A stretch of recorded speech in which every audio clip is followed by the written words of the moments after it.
So we've been seeing over the last however many weeks we've been in Mark, Jesus introducing himself, and then in the last end of chapter 4 through chapter 5, we've been seeing key markers of Jesus' identity and how he is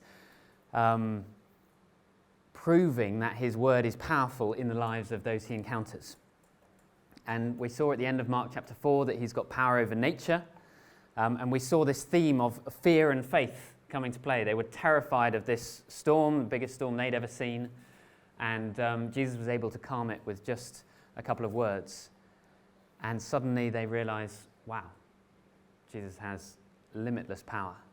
And then we saw him cross the Lake of Galilee, the Sea of Galilee, to the other side where there was a man just overcome with evil. And we saw this last week. And in the immense fear that the villagers around had of this man, we saw that actually Jesus was far more powerful than the evil and was able to cast it out.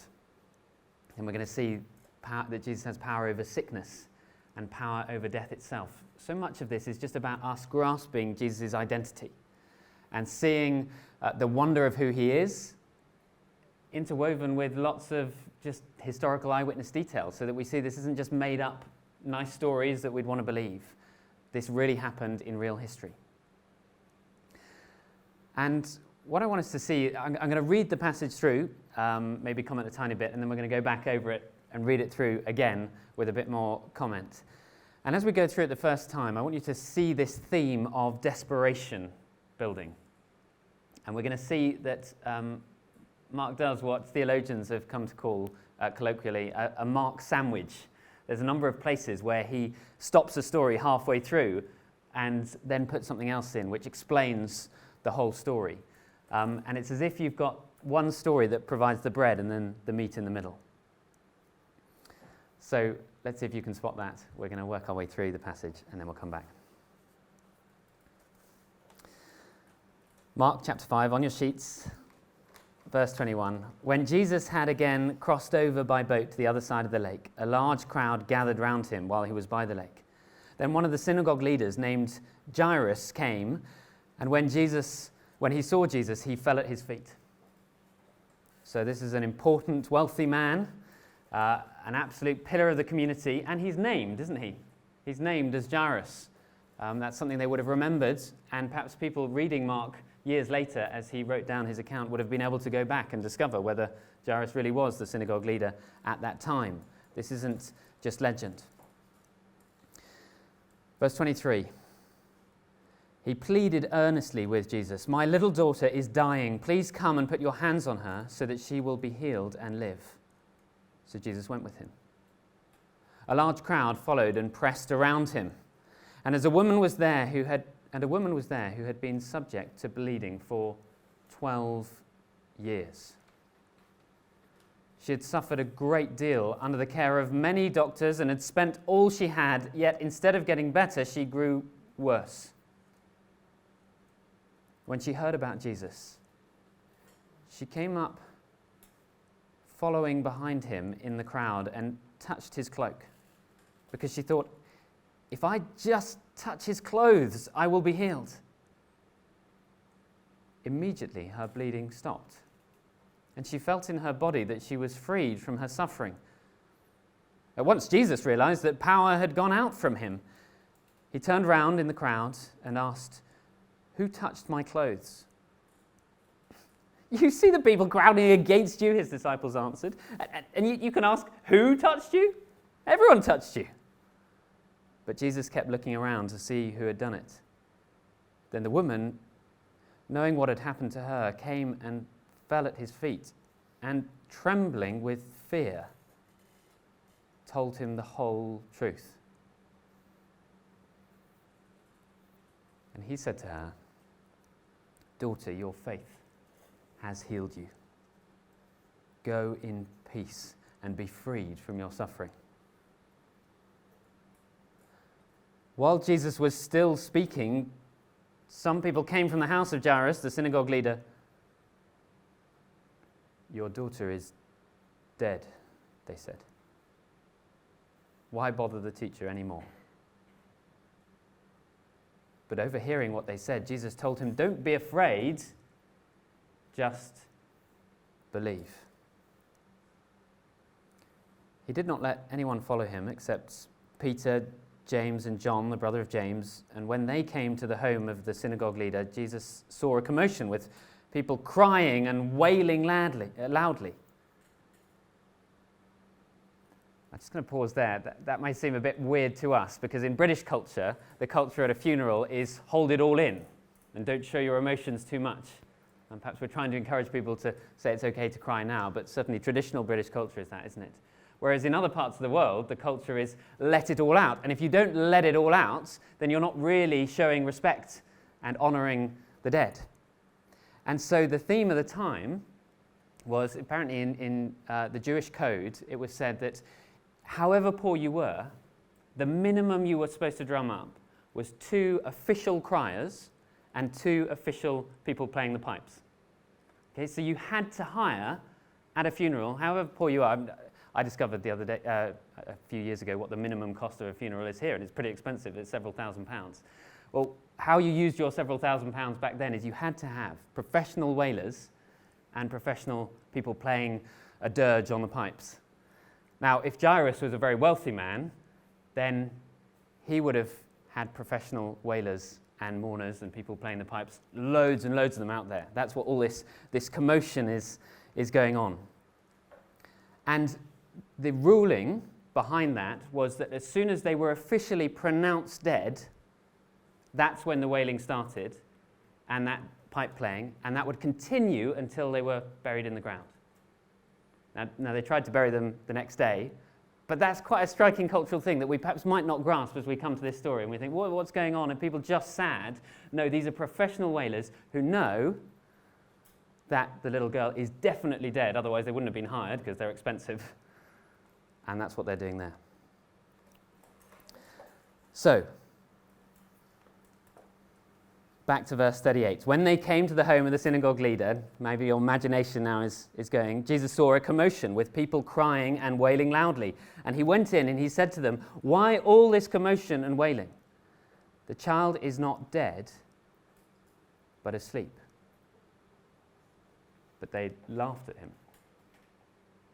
Perhaps now you could understand why these people could just switch from professional wailing to laughing. Jesus just doesn't get it. She's definitely dead, otherwise they wouldn't be there. But after he'd put them all out, verse 40 continues, he took the child's father and mother and the disciples who were with him and went in where the child was. And he took her by the hand and said to her, "Talitha cum," which means, "Little girl, I say to you, get up." This is a lovely little bit of eyewitness detail. Church tradition has it, and it seems to make sense that Mark was writing down Peter's eyewitness account. And so you can imagine Peter telling Mark about what happened, and he can actually remember the very Aramaic, even though Peter now was used to going around all over the world speaking Greek, he could remember the very Aramaic words that Jesus said to this little girl, "Talitha cum," which means, "Little girl, I say to you, get up." Immediately the girl stood up and began to walk around. She was 12 years old. At this they were completely astonished, and he gave strict orders not to let anyone know about this. And then another lovely bit of detail, and told them to give her something to eat. You can imagine that would be something they might forget at this stage, but he looks even to her little basic needs. She'll need something to eat. Well, there's the first read-through. And the big theme here as we enter those 2 accounts is one of helpless desperation, isn't it? And I wonder if you are facing or have faced times of helpless desperation. And I wonder how helpful you would find it. Sort of the meat in the middle of the sandwich seems to be verse 36. Jesus says, "Don't be afraid, just believe." In the midst of whatever you're going through or people you know are going through, how helpful would that be to you? Wouldn't you just say, "Really? Really?" Well, it's good for Jairus. we know the end of the story, and yeah, he could trust Jesus. But what about us? I wonder what you've been unable to fix for what feels like a lifetime. Striking those 12 years, that little girl had lived for 12 years and died. And it's very significant because 12 was around the age that children would go through their bar mitzvah, their coming of age, be recognized as heading into sort of their adult life, or the beginning of it. Their real life began. Childhood was over. Real life was beginning. And yet for this lady who was bleeding, she was bleeding for the equivalent of a lifetime. And maybe you're going through something that you feel like it's been going on for a lifetime. Maybe a struggle with depression or anxiety, or life-limiting pain or illness. Or perhaps if it's not you, maybe it's worries about a family member, a parent, a child, a brother, a sister, a husband, a wife. And how useful would it be if Jesus said to you or to them, don't be afraid, just believe. Where is God in all of this? Where is he in that waiting?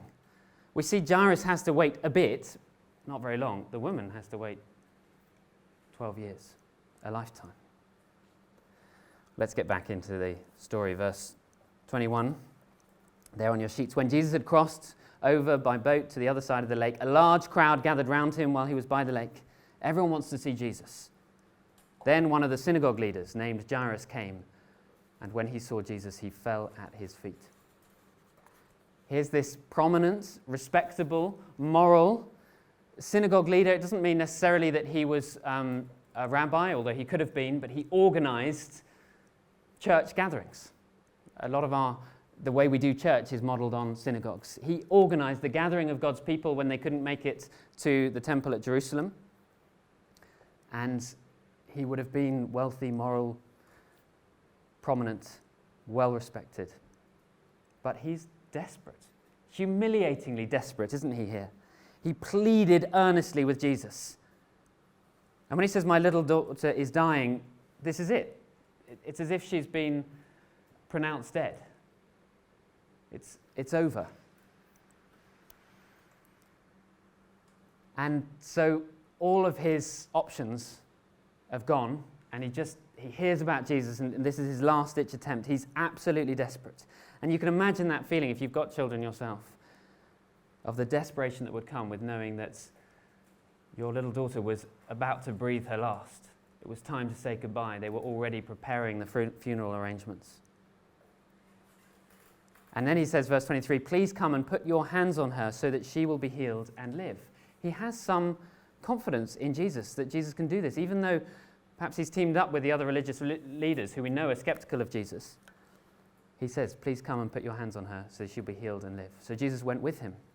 A large crowd follows and pressed around him. And then the story gets interrupted by this woman who was there and had been subject to bleeding for 12 years. She had suffered a great deal under the care of many doctors. She'd spent all she had, and yet instead of getting better, she grew worse.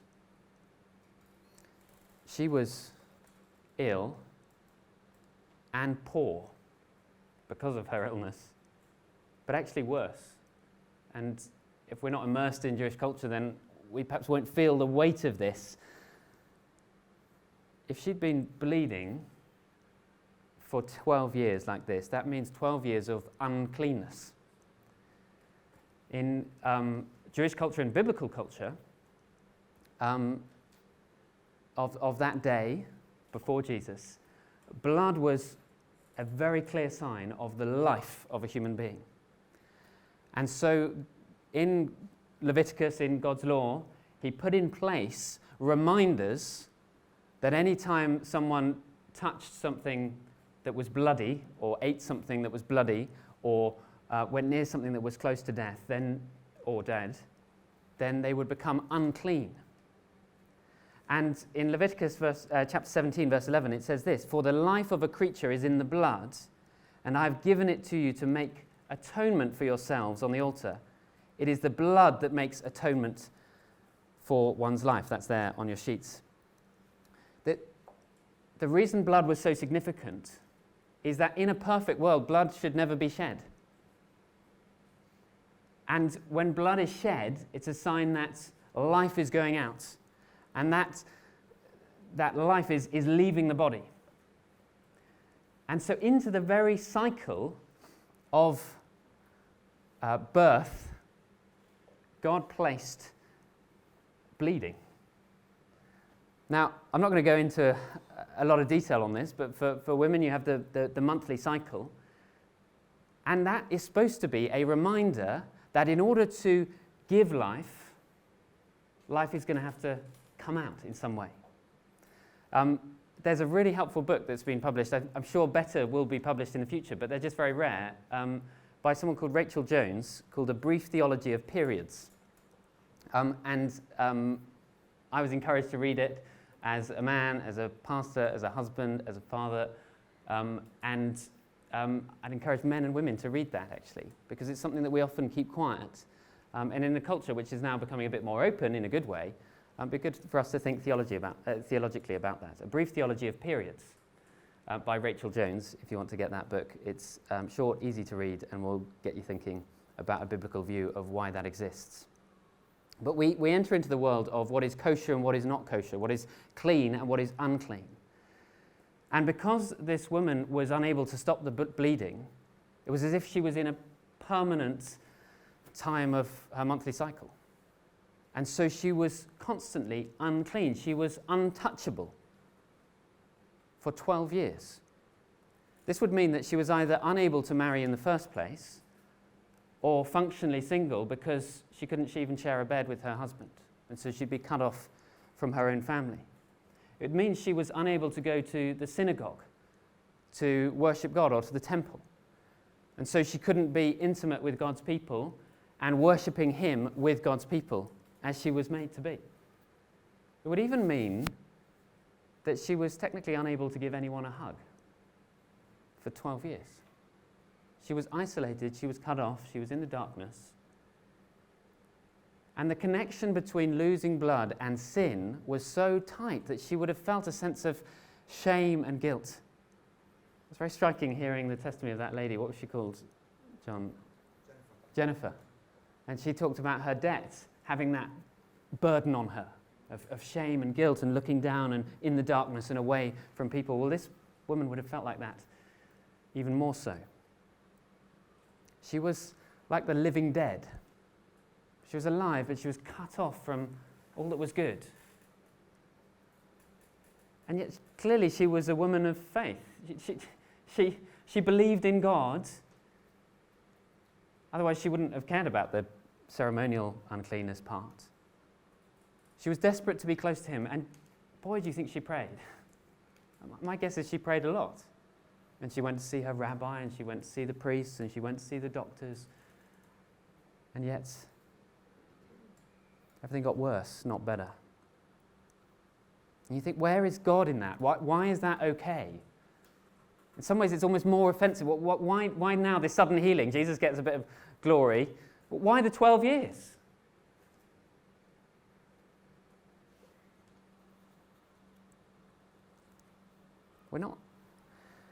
We're not given an answer, but there is so much more in Jesus' encounter with her in the little details that point us to a bigger answer. So stay with me.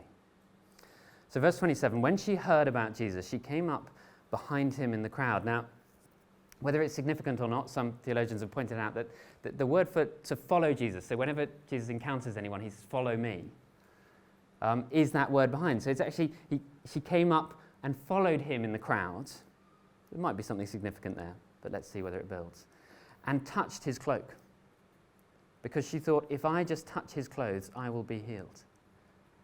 Now, by touching his cloak, she is breaking that untouchable thing. She's making him unclean, which perhaps explains a little bit of why she's so scared in a moment. But instead of her making him unclean, immediately, verse 29, the bleeding stopped, and she felt in her body that she was freed from her suffering. So here we see that her little bit of faith, her little hope that maybe if she touched Jesus, well, actually, yes, Jesus can control the uncontrollable and touch the untouchable. We saw that last week with him healing that demon-possessed man, didn't we? The demonized man. Jesus can control the uncontrollable and touch the untouchable. And then verse 30, at once Jesus realized that power had gone out from him. Hold on to that, think about that. He turned round in the crowd and then asked, "Who touched my clothes?" You see the people crowding around you, his disciples answered, and yet you can ask, "Who touched me?" But Jesus kept looking around to see who had done it. He knows lots of people are touching him, but he knows someone has touched him, trusting him in a deeper way. Then the woman, knowing what had happened to her, came and fell at his feet, and trembling with fear, told him the whole truth. It's like she poured out her heart to him, told him everything. She didn't hold back that she was unclean and that she probably shouldn't have done that, and that she knew she shouldn't have done that. She didn't hold back the fact that she felt a sense of guilt and shame.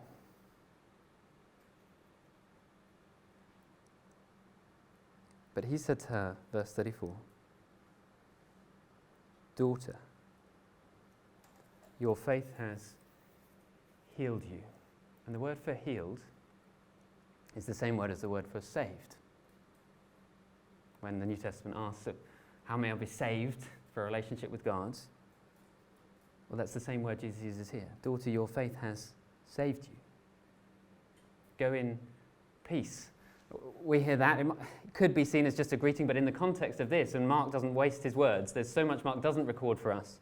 That word peace is very significant. It's the word shalom, covenant peace.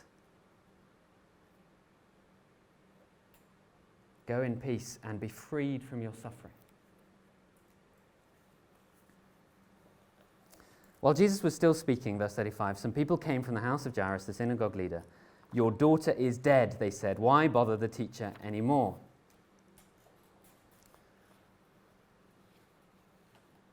It's at this point that if we work out what Jesus is doing in the light of sort of modern medical good practice, actually, for Jesus to have stopped for this woman, how long has she been bleeding? 12 years? I mean, she could have bled for another half a day, right? That would have been okay.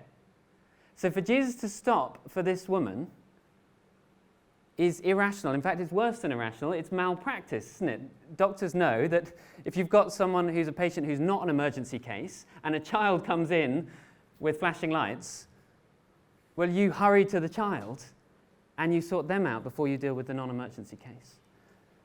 But Jesus doesn't do that. Of course, Jesus knows a lot more than we do. Well, we're going to come back to that irrational delay. Verse 36, overhearing what they said, Jesus told him, "Don't be afraid, just believe." So Jesus has just performed social medical malpractice, and then he says to Jairus, "Don't be afraid, just believe. Just trust me." That word believe, we don't see it because we've got three words for a Greek one word. The Greek one word for faith, believe, trust is the same word. And Jesus is saying, just trust me. He's not saying conjure up belief into all kinds of fairy tales and hope beyond hope. He's saying, don't be afraid, just trust me. Just trust me. Then verse 37, he did not let anyone follow except Peter, James, and John, the brother of James. So he's making sure that people who trust him are with him. And when they come to the home of the synagogue leader, they see the commotion with people crying and wailing loudly, and we realize that cultural thing, and that she must have been pronounced dead for those wailers to be there. Now, I heard earlier that if someone is pronounced dead, that means that they are unclean. And there are all kinds of ceremonial rites and rituals as to who's going to be unclean for at least a week in order to touch and deal with this body. But Jesus went in, verse 39, and said to them, "Why all this commotion and wailing? The child is not dead, but asleep." And that's not a medical judgment. Jesus isn't saying she's not dead. He's saying death is not final. He's saying death is not final. Well, thinking that he's saying she's not dead, they laugh at him, which proves that she really is dead. And he's going to go in there and get himself unclean, isn't he? After he'd put them out, he took the child's father and mother and the disciples who were with him and went in where the child was. He took her by the hand. He touched the untouchable. He touched the untouchable. He becomes unclean immediately, but no. Instead, he speaks to her as gently as you might raise a child in the morning, time to get up for the day. But his words have life-giving power. When he commands, resurrection happens. And immediately the girl stood up and began to walk around.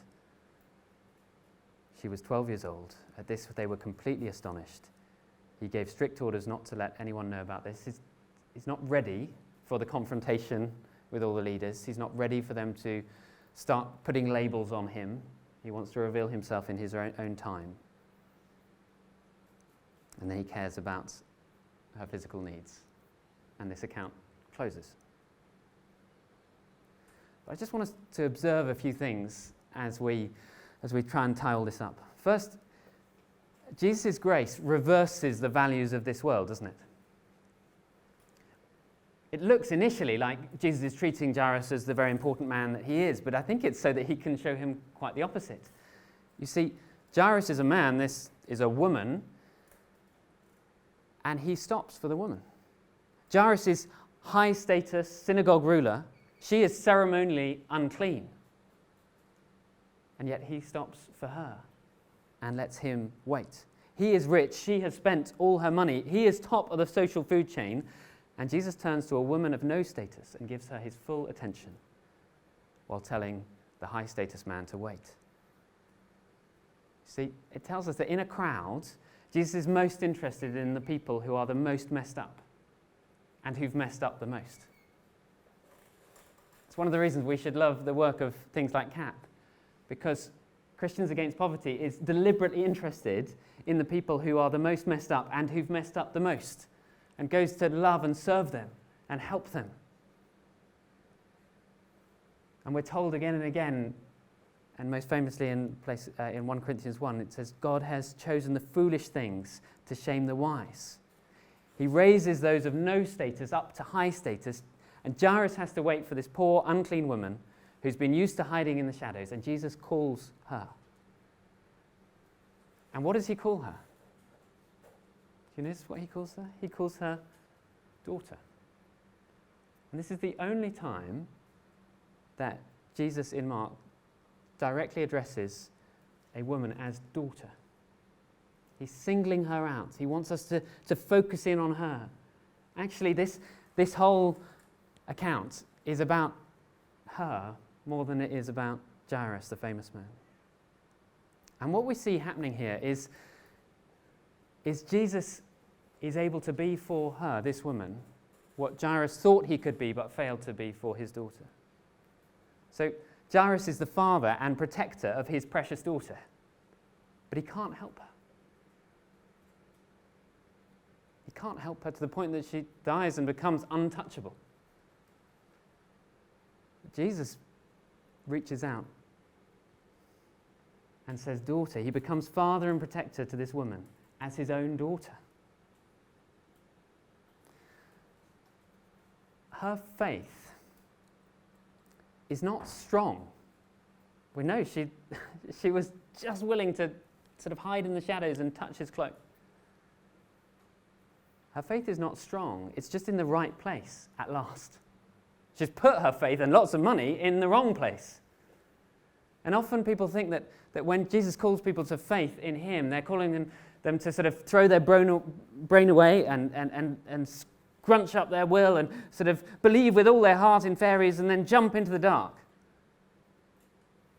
No, Jesus shows that he is trustworthy, and it's not about how strong your faith is. You don't need strong faith in a weak bridge. That's just stupid, isn't it? Strong faith in a weak bridge means you're going to come crashing down into the whatever below. But weak faith in a strong bridge is totally fine. And Jesus is showing that her weak faith is able to make her his daughter. And what difference does it really make, though? And for us, where does this point us? Because it's all very well and good for her. We know that she was fixed. What about us or the friends and family that we care about? How will they be fixed? Well, clearly this is not a message about Jesus solving all our problems. Although many of us will know accounts of miraculous healings, those will be rare. And many more of us will know people who've suffered immensely. But where the word suffered is used here, back in verse 26, do you see that? She had suffered a great deal. That particular word for suffered is only used of two people in Mark.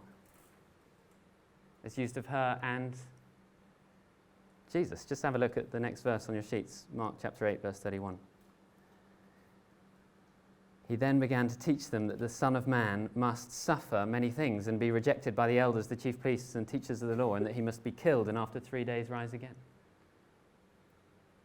So she touches him in her suffering. And that's the only word for suffering that links to this word for Jesus' suffering. Blood. The only people in Mark's Gospel who have blood are this woman and Jesus. The rest are just bloodless zombies. No, the point is that the only time that blood is mentioned is here, and then again on your sheets, Mark 14, verse 24. As Jesus raises the cup of wine that he gives to each of those who are trusting in him. This is my blood of the covenant, which is poured out for many. So as she touches him, he takes her suffering on himself as power goes out from him. As she touches him, her blood stops pouring out. And he promises that his blood will be poured out for her and anyone who trusts her. And you see that word for your faith has saved you or healed you, well, links us to the whole theme that's been building up, that this promised Messiah will come and yet he'll also be a suffering servant. And how will this all tie together? Well, it's an amazing passage, Isaiah 53, there on your sheets. Isaiah 53, verse 4. Surely he took up our pain and bore our suffering. Yet we considered him punished by God, stricken by him and afflicted. But he was pierced for our transgressions. He was crushed for our iniquities. The punishment that brought us peace was upon him, and by his wounds we are healed. By his wounds we are healed. We all like sheep have gone astray. Each of us has turned to our own way. And the Lord has laid on him the iniquity, the sin, the debt, the mess of us all. Power goes out of him, and she is saved. Verse 30. At once Jesus realized that power had gone out from him. He turned round in the crowd and asked, "Who touched my clothes?" Then verse 33, then the woman, knowing what had happened to her, came out and fell at his feet, and trembling with fear, told him the whole truth. And he said to her, "Daughter, your faith has saved you. Go in peace, covenant peace, relationship with God, and be freed from your suffering." And Jesus said that with confidence because he knew where he was heading, ultimately. He was heading to the cross. You see, if you're healed of a particular struggle, a particular anxiety, a particular fear, a particular pain in this life, well, it'll only last so long, won't it? But Jesus says that the healing of this woman's suffering pointed to the ultimate healing. That as we trust in him and his death on the cross, then he deals with all wounds and all suffering and all affliction and all sin and all failure and all mess. As he cried out on that cross, my God, why have you forsaken me?" Well, he knew the answer to that question. He'd already answered it for us. It was answered for us 600-700 years before the eternal Son of God took humanity to himself in the person of Jesus. Isaiah says it, by his wounds we are healed. We're going to close with a song which actually appears in a series of kids' memory verses that we've enjoyed by a guy called Randall Goodgame, an American, and his band is called Slugs and Bugs. And yet in the middle of this quite fun, jovial way of learning different Bible verses comes this amazing song, which is picking up from Isaiah 53, verse 5. By his wounds we are healed. I'm going to pray, and Connor's going to press play, and I'll stop praying when it kicks in. Is it working, Connor? You got it plugged in? Just make sure there's no advert. Okay. Father, we thank you so much for the Lord Jesus. Thank you that he is the great answer to our prayers, whatever our suffering, our pain, our affliction. We plead with you that we would allow the wonder of what happened to this woman to speak to us today. We pray by your Spirit that you would minister to us as you did to her,